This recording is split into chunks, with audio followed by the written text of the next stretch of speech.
E começou aí o plano desesperado de Jair Messias Bolsonaro para tentar evitar ficar muito tempo na prisão. Qual é o plano?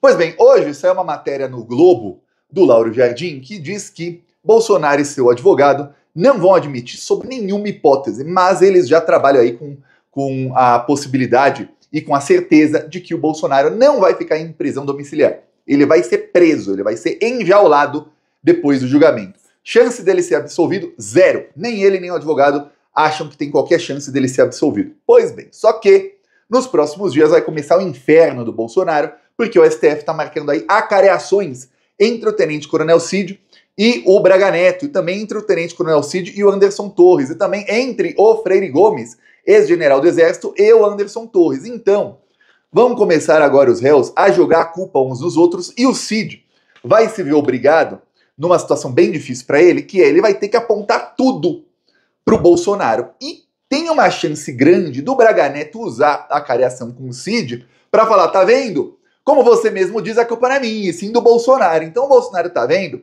que a orelha dele vai ficar bem quente aí com os depoimentos que teremos aí, as acareações no STF nas próximas semanas.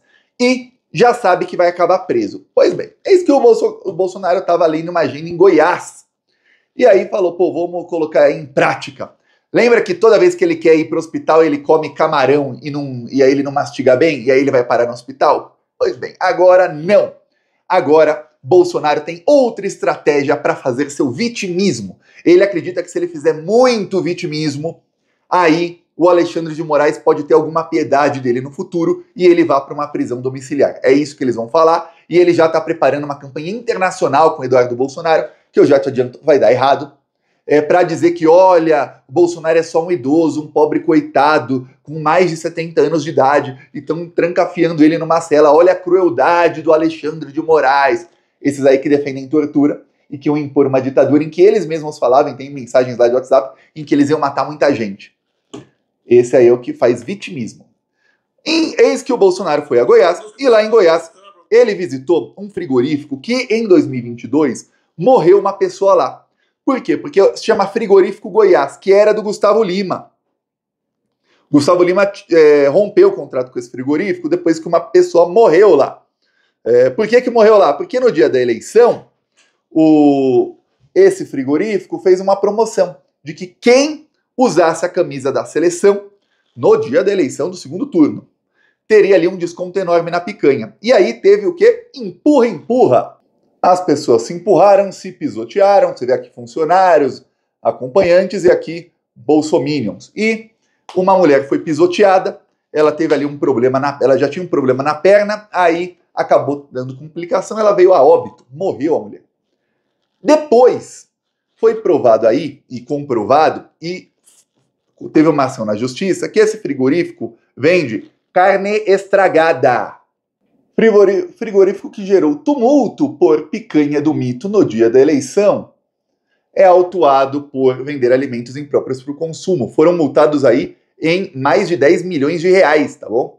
E aí, ó, tá aqui, essa picanha aqui custa R$ 1.800 o quilo, e aqui eles estavam vendendo a R$ 22 o quilo, não a mesma que custa 1.800, mas aí uma picanha normal, que vamos lembrar, no governo Bolsonaro a picanha estava mais de R$ 100 o quilo, aí caiu bem no governo Lula. Aí, o Bolsonaro foi lá comer carne. E aí aconteceu, o Bolsonaro passou mal. O Bolsonaro passou muito mal. Coincidência dele ter comido a carne ou não? O Bolsonaro disse que já estava passando mal nos dias anteriores, mas ele passou mal mesmo foi depois de ver aí, na frente de todo mundo, foi depois de visitar o frigorífico que vende aí a picanha do mito. Vamos lembrar que ele era presidente da República, ele estava fazendo aí propaganda que é ilegal, mas como ele é de direita, pode tudo, a direita pode cometer todos os crimes. Imagina se o Lula resolvesse fazer comercial de alguma empresa só porque o dono dessa empresa é petista. Meu Deus do céu! Ia ter conselho de ética, ia ter aí gente pedindo impeachment, ia ter jornalista da Globo gritando. Mas como era o Bolsonaro, falaram, isso não deveria, mas ficou por isso mesmo. O Bolsonaro foi lá e olha só o que aconteceu. Eu vou te mostrar aqui o momento em que o Bolsonaro começou a passar mal ao vivo.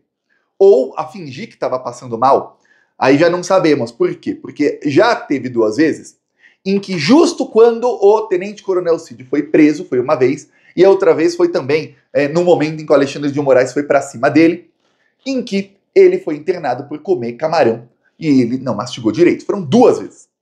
E aí começou a piadinha de que toda vez que acontece alguma coisa ele vai comer camarão e não mastigar direito.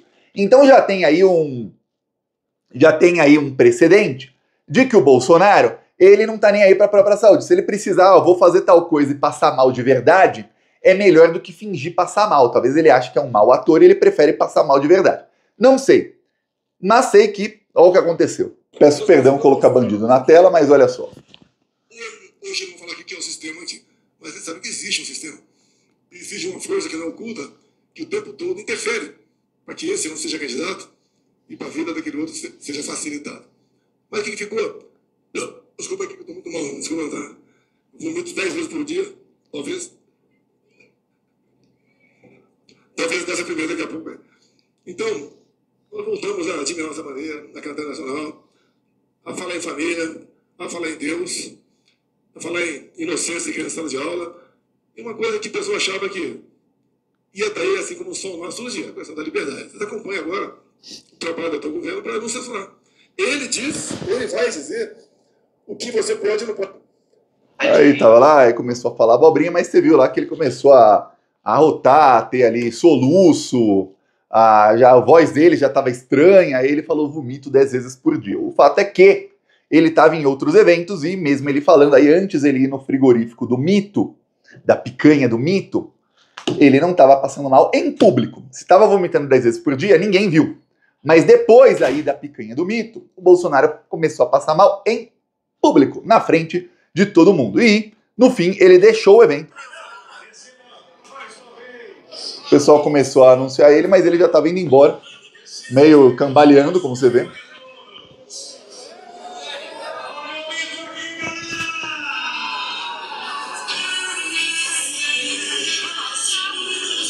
A colocar uma música alta, né? Vou tirar aqui, porque senão dá problema no YouTube. Aí você vê Bolsonaro aí passando mal, aí não se sabia se ele ia para o hospital ou não, tinha uma ambulância que estava lá de prontidão para socorrê-lo às pressas, caso precisasse, mas provavelmente o advogado deve ter mandado mensagem e falar, não, Bolsonaro, você não vai ser preso hoje não, provavelmente, então não precisa fazer drama no hospital. Vamos lembrar que o processo do golpe foi atrasado em 3 semanas, porque o Bolsonaro, no dia em que ele seria intimado, vamos lembrar que ele foi tornado réu, ele e mais 7 bandidos. Aí, o Supremo Tribunal Federal publica o acórdão e intima. No dia em que ele seria intimado, o que fez o Bolsonaro? Logo que saiu a ordem, ele fugiu para uma UTI e ficou na UTI. A partir do momento em que eu fiz vídeo aqui mostrando que aquela UTI é fake, fiz vários vídeos, eu lembro que a Globo estava encobrindo o Bolsonaro de tal maneira, aliás, o chamado jornalismo profissional, que é como a grande mídia se autodenomina, né? Na verdade não é jornalismo, eles fazem ativismo político de direita pró-Estados Unidos e pró-Israel também. É isso que faz a nossa imprensa. Nunca foi jornalismo e nunca será. É sempre grana. E aí, a imprensa estava encobrindo, fizemos vários vídeos aqui no Plantão Brasil, eis que chegou nos ministros e o Alexandre de Moraes mandou a oficial de justiça lá na UTI, que era uma UTI fake, do Bolsonaro, e ela intimou o Bolsonaro. Aí ele fez um drama, o Malafaia fez um drama, todos eles fizeram um dramalhão, e aí Bolsonaro não precisava mais ficar na UTI, né? Porque já não estava mais atrasando o processo, ele conseguia atrasar em quase 3 semanas. Então, 3 dias depois, o Bolsonaro deixou o hospital. De repente, teve aí uma recuperação milagrosa. Jair Messias Bolsonaro deixou o hospital. Então, o patamar em que estamos no processo do golpe de Estado era para estarmos 2, 3 semanas atrás. Que é o quê? Acabou aí a parte, já o prazo para que peçam diligências. O Alexandre de Moraes está aí em prazo para aceitar ou recusar diligências. Eu dou um exemplo, o Braga Neto pediu uma cariação com o Tenente Coronel Cid. O Alexandre de Moraes autorizou. Isso aí no começo da semana. Um dia depois, o Braga Neto mudou de opinião e falou, não quero mais essa cariação. Aí o Alexandre de Moraes falou, não. Você não queria uma cariação? Se você, plantonista, não sabe, a cariação é quando coloca um na frente do outro. E aí, tanto o Procurador-Geral da República, como o Alexandre de Moraes, como se tiverem outros ministros, geralmente não estão, mas o Fux é bolsonarista e vai estar lá provavelmente, podem fazer pergunta para os dois, e eles vão ter que responder, e um vai debater com o outro ali sobre a pergunta. E depois, os advogados de todos os réus, bem como os advogados do Tenente Coronel Cid, também vão fazer pergunta para os dois, para ver quem está falando a verdade. Vai ser um show. E o Braga Neto é quem marcou o show, se arrependeu depois, falou, putz, eu vou aparecer em rede nacional passando vergonha. Não, cancela. E o Alexandre de Moraes falou, Nananina, não tem volta atrás não, você não pediu? Olha, uma coisa, você tá aí numa reunião, falando assim, fala, eu quero, e depois 2 minutos fala, não, pensei melhor, não quero. Outra coisa é você pede, o seu advogado faz uma petição, aí esse advogado escreve tudo, envia lá para o Supremo Tribunal Federal, um documento oficial, o ministro olha, vê os argumentos, toma uma decisão em que ele também tem que argumentar, não é só, pode. Não, ele fala, ó, pode sim por causa disso, disso e disso. É assim que funciona o Poder Judiciário. E aí depois disso tudo você vai falar que não, agora já não tem mais volta atrás. Pediu porque quis. Então prepara aí. O que tem de acontecer é que o Braga Neto vai acabar em determinado momento entregando o Bolsonaro para ver se entrega os anéis, no caso o anel que ele tem que entregar ao Bolsonaro, para salvar os dedos. É essa a situação do Braga Neto. Dizem aí que o Braga Neto quer se manter leal ao Bolsonaro porque ele pensa que, caso seja aprovada uma anistia ou caso a direita volte ao poder e dê um indulto aí a todos os golpistas, ele poderia se candidatar em 2028 ou em 2030 aí com apoio do Bolsonaro. Então por isso ele tem que se manter leal. Difícil é você achar que o bolsonarismo, a extrema-direita sim, mas que o bolsonarismo, com esse nome e com esse líder, vai durar até 2028 e 2030. Olha, eu vou falar, é um tiro à distância aí do Braga Neto, viu? Tiro de bem longe para ele acertar o alvo dele, que é se eleger alguma coisa. O problema também é difícil também achar que o Braga Neto vai estar solto em 2030. E se por acaso estiver solto, que ele vai estar elegível em 2030, porque passa pela conta dele que a esquerda tem que perder a eleição, a extrema-direita ganhar o poder e que quem ganha da extrema-direita vai cumprir as promessas e conseguir cumprir as promessas. Então passa muita coisa pelo cálculo aí do Braga Neto para ele ser leal ao Bolsonaro. Talvez ele tá com tempo para pensar. Ele é muito burro, lembre-se. Então precisa de muito tempo para pensar. E às vezes quando a pessoa é muito burra, quanto mais ela pensa, pior ela tira conclusões, porque vai pensando, é só pensamento burro atrás de pensamento burro, mas quem sabe aí com esse tempo que ele tá livre aí na cadeia, o Braga Neto não tenha pensado, olha, melhor eu ir para cima do Bolsonaro. Esse é o medo maior do Bolsonaro, que agora nas acariações vai todo mundo jogar para cima dele, assim como nos depoimentos muita gente jogou para cima dele. Até o general Heleno, que não falou nada, só respondeu pergunta do próprio advogado. O general Heleno, em uma das perguntas, ele falou que, olha, a gente estava ali estudando, ele não fala o golpe, ele fala estado de sítio, estado de defesa, porque não tinha alternativa eleitoral. E depois a gente desistiu porque não deu. Ou seja, não é que ele desistiu porque ele não quis dar golpe, porque ele falou, não, a gente desistiu porque, pô, isso seria uma ruptura institucional. Não, general Heleno diz no depoimento, a gente desistiu, incluindo o Bolsonaro, porque não deu, ou seja, não deu para dar o golpe e a gente desistiu. E esse o cara, você vê o nível de inteligência aí dos bolsonaristas. O general Heleno é o cara que só respondeu a pergunta do próprio advogado porque já estava combinado. Mesmo assim ele conseguiu se ferrar nas pouquíssimas perguntas que respondeu. Aí você vê como é que tá. Imagina agora que vai ter acareações, o que vai acontecer.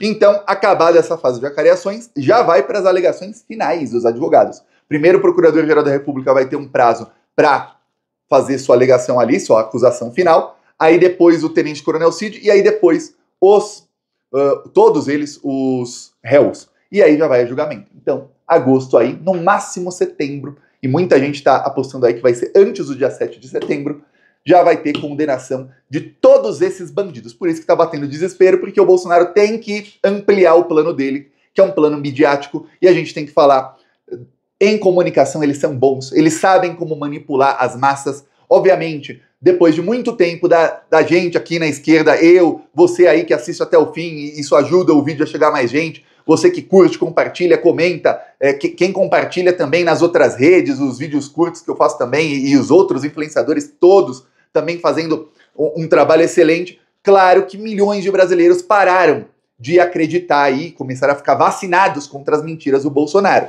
Mas ainda dezenas de milhões de brasileiros acreditam nessas mentiras. E é isso que ele quer, que muita gente acredite para que tenha uma pressão, para que, e essa pressão começa, e aí não é porque acreditam ou não, é porque são canalhas, essa pressão começa em determinado momento a vir da grande mídia, que é da Globo, o Estadão já é bolsonarista 100%, mas da Folha e de outros aí, para quê? Para que, olha, tadinho do Bolsonaro, ah, mas ele nem cometeu violência, se alguém cometeu violência não foi ele, vai prender 70 anos, olha como ele tá pobrezinho, o Bolsonaro, passando mal, olha por conta de um atentado, olha como a esquerda faz com a direita. E aí vem aquilo tudo, porque a imprensa sempre que fala do atentado ao Bolsonaro, fala que, olha, vamos equipe, valeu, a esquerda é tão violenta quanto a extrema-direita, que é o que eles sempre tentam fazer na imprensa. É por isso que eu expliquei outro dia que me atacam. Sempre que sai matéria minha na imprensa, é atacando. Por quê? Para falar, olha, a esquerda usa fake news igual a extrema-direita. É tudo igual. Para que o eleitor médio, que é aquela pessoa despolitizada, fala, é tudo igual. E aí, na hora de votar, tende a votar na direita. É isso que a imprensa quer, porque na hora de votar, a imprensa vai fazer propaganda pro Tarcísio, que é o candidato da extrema-direita, que é uma desgraça total para São Paulo e vai ser, se um dia for eleitos, vamos lutar para que não, pro Brasil.